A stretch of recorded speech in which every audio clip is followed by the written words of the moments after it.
The smell of gasoline still clung to the air that night. My dream car, the one I had spent years working for, was parked in the driveway, keys no longer mine. My parents handed them to my sister like it was their gift to give. She laughed, flashing a smug grin as she slid into the driver's seat. The headlights flared, blinding me for a moment, like the universe itself was mocking me. My parents stood proudly beside her, saying, "See? She deserves it more." Neighbors gathered, murmuring. Some smiled at her victory, others looked at me with quiet pity. My chest felt heavy, as if the engine revving wasn't just steel and pistons, but the sound of my future being stolen. I stayed silent, my fists curled, my jaw locked. They thought I'd crumble. They thought I'd accept my role as the forgotten one, but they had no idea. Because that night, as the taillights disappeared into the darkness, I swore something they could never take back. And when the reckoning came, they would regret every last choice. I've always been the quiet one in the family, not weak, not passive, just the kind of person who believed in proving worth through action, not words. While my friends spent their summers at the lake, I spent mine pushing lawnmowers across sun-scorched grass, trimming hedges until my hands blistered. Every dollar I made went into a shoebox beneath my bed. That shoebox wasn't just cardboard. It was my vault, my dream bank. Inside, the bills were stacked neatly, wrapped with rubber bands, each one a silent promise to myself. One day, I'll drive away in a car that's mine, earned by my own sweat. My parents knew. They saw me leave at dawn for shifts at the hardware store, saw me come home exhausted, shoes coated in dust, hands smelling of metal and oil. I thought they were proud. But if they were, they never said it out loud. My sister Emily was different. She was the golden child, the one who could do no wrong. If she skipped school, she needed rest. If she dented the family car, it was just an accident. When she brought home a failing grade, Mom would sigh, "She's creative, not academic." Me? If I got an A-, Dad would ask, "Why not an A?" Still, I didn't mind, not at first. That was just the rhythm of our household. Emily shining in the spotlight, me working in the shadows. But shadows can stretch only so far before they suffocate. I remember one evening, sitting at the kitchen table counting my savings, $4,200 in cash, lined up like soldiers. Emily breezed in, humming some pop song, and peeked over my shoulder. "That's all you've got?" she scoffed, flipping her perfect hair. "You'll never afford anything decent with that." I ignored her, but my mom overheard. Instead of defending me, she laughed along. "Well, he does try. Maybe one day he'll manage." The sting wasn't just their words, it was the casualness of it. Like my effort was a comedy routine, something to chuckle about while dinner simmered on the stove. That night I pressed my hand flat against the shoebox, feeling the rough cardboard edges. To me, it was more than money. It was proof that I mattered, that my labor meant something. But in my family, proof never seemed enough. Emily's birthday was the first taste of what was coming. She turned 18, and my parents threw her a party so extravagant it could have been mistaken for a wedding. String lights sparkled in the backyard, music blasted through rented speakers, and neighbors filled every corner with their chatter. When it was time for gifts, I stood in the back, holding a modest package, earbuds I'd bought with my own money. Meanwhile, my parents wheeled out a brand new electric scooter with a giant bow on top. The crowd cheered, Emily squealed, cameras flashed, and me? I stood there invisible, clutching my little box, wondering why the world kept applauding the one who gave the least and mocking the one who gave the most. When Emily tore open my gift, she wrinkled her nose. "Earbuds?" "Really?" she said, loud enough for everyone to hear. Laughter followed, some kids snickered. Even Mom shook her head. That was the first time I felt the humiliation sink beneath my skin like ice water. It wasn't about the earbuds, it was about what they represented. My effort being belittled, my love dismissed. I slipped away from the party, walking to the edge of the street where the air smelled faintly of smoke and cut grass. From there, I watched the lights, the laughter, the celebration that had no place for me. I told myself it was just one night, one petty moment. But I was wrong. That was only the beginning of something much darker, something that would test how much I could take before finally breaking. After Emily's birthday, things only got worse. My parents had always favored her, but now it was like they weren't even trying to hide it. She strutted through the house like she owned it, like my sweat, my savings, my silence meant nothing, and they rewarded her for it. When she skipped curfew, they said she was exploring her independence. When I stayed late at work to save a few extra bucks, they accused me of avoiding family time. It was the kind of double standard that eats at you slowly, like rust chewing through metal. One evening, I came home from a double shift at the hardware store. My shirt was damp with sweat, my legs aching from carrying lumber all day. I walked into the living room, expecting peace, maybe even dinner. Instead, I found Emily sprawled on the couch, her phone blaring music videos. Dad was sitting beside her, grinning like a fanboy.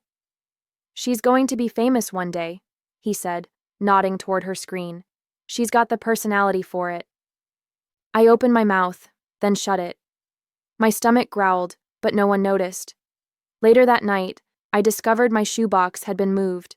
It was still under the bed, but not in its usual spot. My chest tightened. I counted the bills. Every dollar was still there, but my gut told me the warning signs were flashing. Someone had peeked inside my dream. Emily. The thought stuck like a splinter. Days blurred into weeks. I kept working, kept saving, clinging to the idea that if I could just reach my goal, things would turn. I could buy the car I wanted, and no one, not even Emily, could take that from me. But Emily had her own plans. She started making little digs in front of others. If I wore my worn-out sneakers, she'd smirk and say, "Guess hard work doesn't buy style." If I brought home groceries to help out, she'd whisper, "Trying to buy their love? Good luck." It wasn't just teasing, it was a campaign. And my parents, whether blind or complicit, let her keep going. I began to feel the isolation set in. The neighbors noticed. The ones who used to nod at me when I cut their lawns now kept their eyes down, as if siding with the family golden child was safer than acknowledging me. The toll grew heavier. My sleep became restless, haunted by the sound of Emily's laugh, sharp and smug, echoing like a cruel soundtrack. I'd wake drenched in sweat, chest tight, heart pounding. My appetite vanished. Meals became tasteless obligations, my body running only on stubbornness. But even the strongest stubbornness cracks under constant pressure. One night, as I was finishing up a late shift, I lingered in the parking lot, sitting on the curb. My hands were raw, nails stained with oil, and the shoebox number had finally reached the mark. Enough to buy the car I had dreamed about since I was 16. I should have felt proud, victorious. But instead, all I felt was exhaustion, because I knew, deep down, that victory would not sit well with Emily. And I was right. The next morning, Emily cornered me in the kitchen. She leaned against the counter, sipping orange juice like royalty, and smirked. "So," she said, "you're really going to waste all that money on a car? Don't you think Mom and Dad should decide what's best for the family?" I froze. My shoebox was hidden, but she knew. That was when my heart sank. She wasn't just mocking me anymore. She was preparing to take something bigger. Before I could answer, a voice cut through the tension. "Leave him alone, Emily." I turned. It was Marcus, the neighbor's son, a year older than me. He was leaning against the doorway, arms crossed. We weren't close, but in that moment, his words felt like a lifeline tossed into a storm. Emily's smirk faltered for just a second, and for the first time in months, I felt a flicker of something I thought I'd lost. Hope. That was the first time someone reminded me I wasn't alone. The day I bought my car should have been the happiest of my life.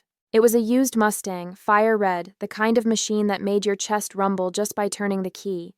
The paint gleamed under the sun, the leather seat smelled like freedom, and the wheel fit in my hands like it had been waiting for me all along. I drove it home with the windows down, the wind snapping against my face, every mile a victory lap for the years of sweat and sacrifice. I parked in the driveway, stepped out, and for once, I felt seen. Neighbors nodded. A few even clapped. But inside the house, silence waited. My parents stood in the living room like judges, Emily lounging on the couch with a smug little smile. Dad cleared his throat.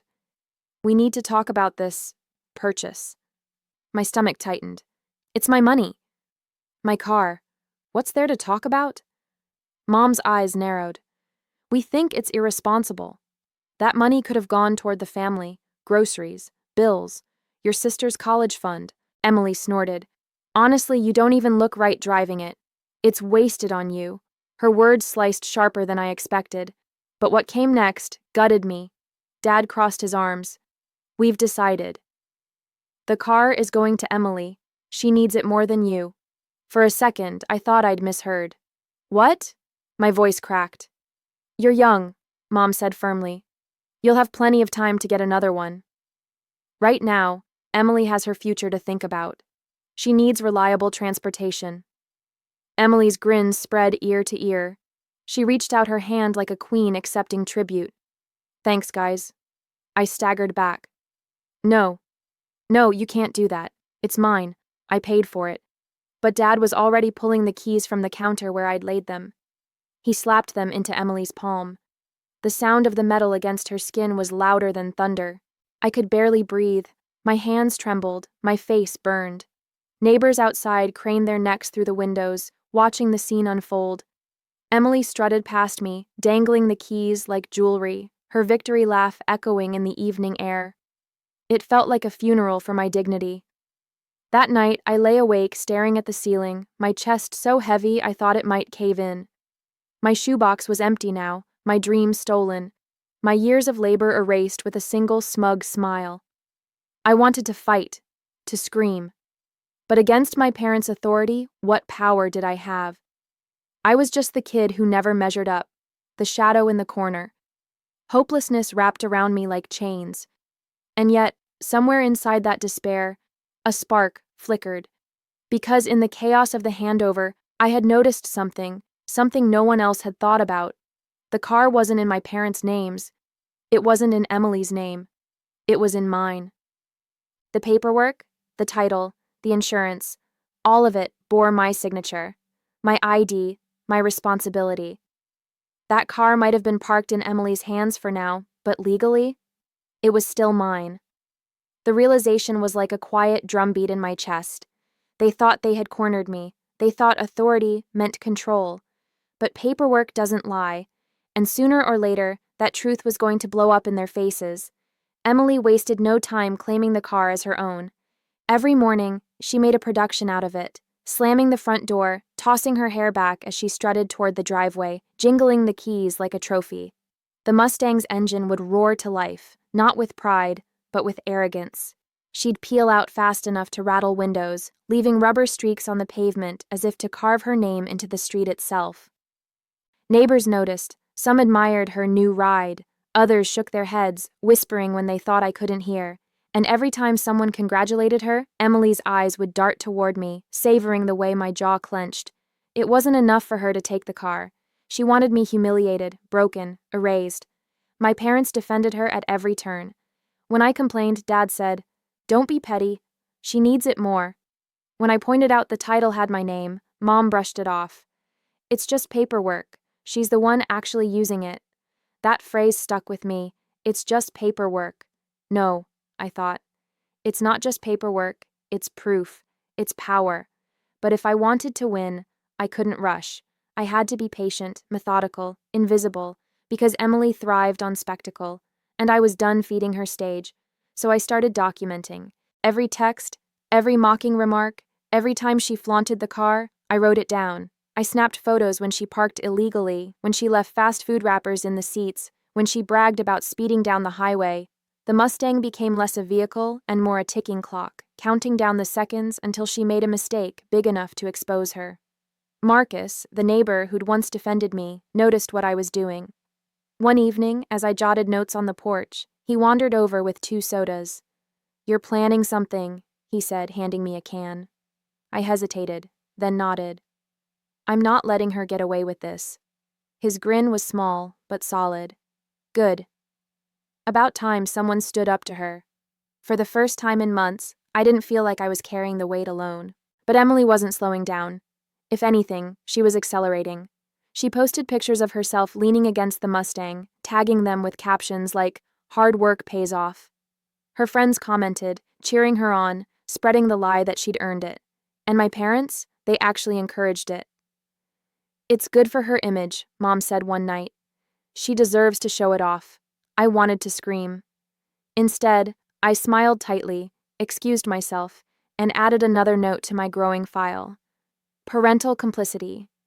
The more Emily paraded her stolen glory, the more cracks began to show. The car wasn't built for someone careless. She ran it low on oil. She scratched the paint on a parking post. Once, she even locked the keys inside and had to beg Marcus to help her pry the door open with a coat hanger. I wrote it all down. Every dent, every scratch, every misstep. Because while Emily lived for the crowd, I was preparing for the reckoning. Still, the toll weighed heavy. Watching her take joyrides in my dream car was like swallowing glass every day. My body buzzed with stress, my nights restless. Sometimes I'd wake up with the phantom sound of screeching tires in my ears, my chest aching like the car itself was screaming for me.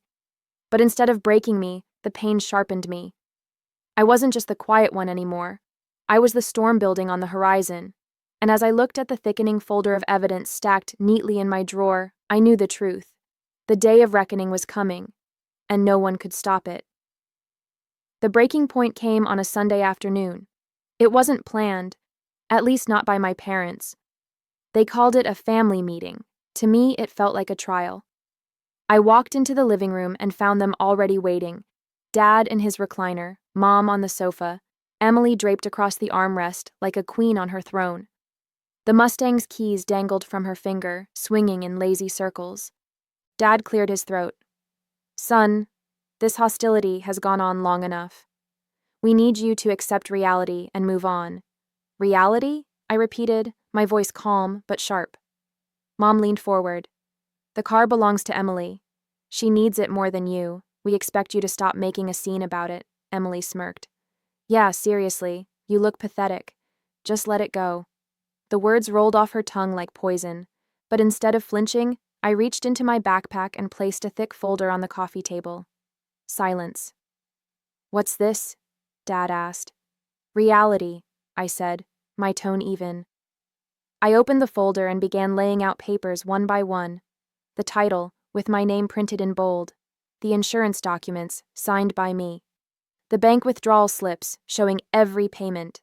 Photographs of Emily behind the wheel, driving recklessly. Screenshots of her posts bragging about her car. One by one, the room grew quieter.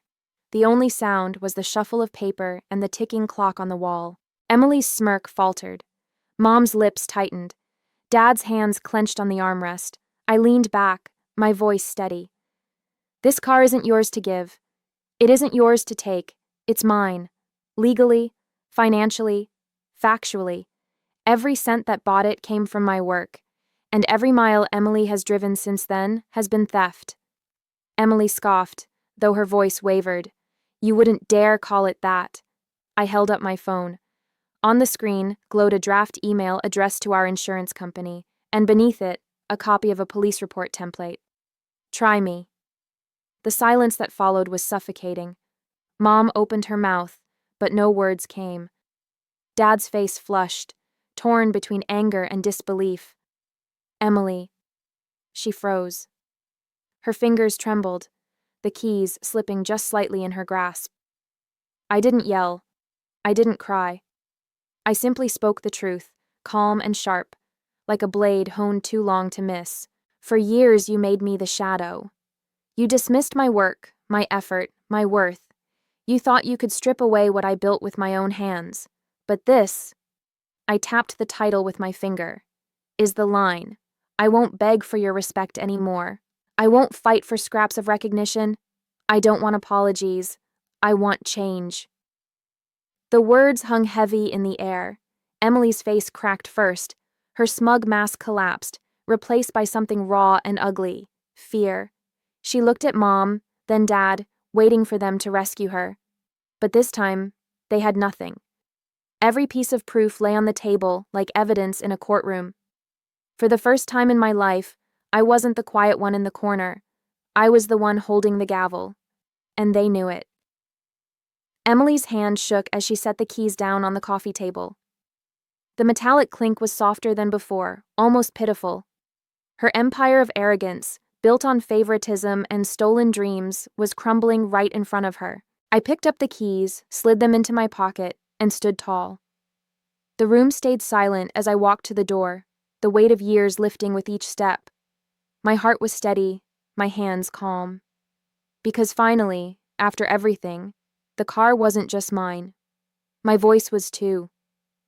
The house felt different after that day. Not louder, not calmer, just hollow. Like the air itself had shifted once the truth was laid bare. Emily stopped parading the Mustang. She barely looked at it at all. The keys sat on the counter for a week before I finally moved them to my pocket, where they belonged. Mom avoided me. Dad tried to act as though nothing had happened, shuffling around with forced small talk. And Emily? She sulked, her once endless confidence leaking out in bitter little sighs and slammed doors. For years, I had been invisible. Now, I was undeniable. But reclaiming the car wasn't the end. It was the beginning of something bigger. I spent the next weeks rebuilding, piece by piece. I cleaned every inch of the Mustang, scrubbing away her trash, polishing the scratches she'd left behind. My hands, which had once blistered earning the car, now worked with quiet pride restoring it. The smell of leather no longer carried bitterness. It carried victory. Marcus helped sometimes, handing me wrenches, joking about how I should start charging Emily for rental damages.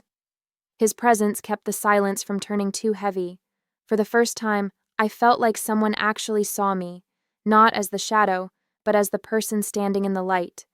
My parents tried to pretend nothing had changed, but change has a way of seeping through walls. Neighbors whispered about what had happened. Some even congratulated me quietly when Emily wasn't around. The same people who once pitied me now looked at me differently, like I'd won a war they hadn't thought possible. Emily, on the other hand, wasn't just embarrassed. She was exposed. The smugness she lived on had vanished. Without it, she looked smaller, almost fragile. But I didn't feel sorry for her. Not anymore. She had taken and taken, convinced there would never be consequences. Now she was living them. One evening, she stormed into my room, eyes red. "You ruined everything," she hissed. I stayed calm, my voice steady. "No, I just stopped letting you ruin me." She left without another word. That night, I opened the shoebox I had kept under my bed all those years. Empty now, its cardboard edges worn. It looked fragile, like the boy I used to be. I almost threw it away. But then, an idea struck me. I folded it carefully, slid it into the glove compartment of the Mustang, and promised myself I'd refill it. Not with ones and fives anymore, but with something symbolic. $2 bills. A reminder that what seems small, dismissed, even mocked, can build something undeniable with patience. Weeks turned into months, and life slowly reshaped itself. I set boundaries with my parents.